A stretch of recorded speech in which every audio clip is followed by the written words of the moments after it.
دوستو، یہ کہانی ہے اس وزیر کی جو اپنی موت سے بھاگ رہا تھا، لیکن موت سے کون بھاگ سکتا ہے؟ یہ تو ایک اٹل حقیقت ہے جس سے نہ تو مسلمان اور نہ ہی کافر انکار کر سکتے ہیں۔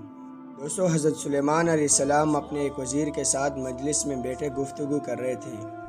ایک شخص نہایت خوبصورت حلیے میں عمدہ پوشاک پہنے اعلیٰ وضع قطع کے ساتھ مجلس میں داخل ہوا۔ تھوڑی دیر بیٹھنے کے بعد وہ شخص چلا گیا۔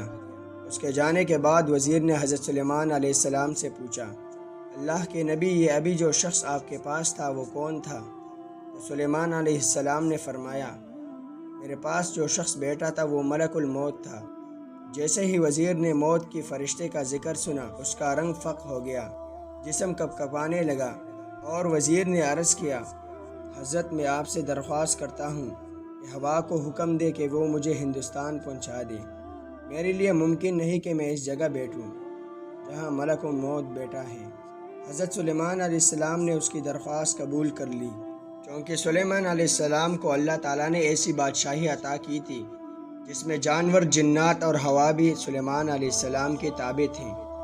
سلیمان علیہ السلام نے جب اس کی درخواست قبول کر لی تو ہوا کو حکم دیا، تو ہوا نے اس وزیر کو ہندوستان منتقل کر دیا۔ تھوڑی دیر گزری تھی کہ ملک الموت دوبارہ حضرت سلیمان علیہ السلام کی مجلس میں حاضر ہوا۔ جب اس نے دیکھا کہ وزیر نظر نہیں آ رہا، پوچھا، آپ کا وزیر کدھر گیا ہے؟ ارشاد فرمایا، تیرے ڈر اور خوف کی وجہ سے ہوا نے اس کو ہندوستان پہنچا دیا۔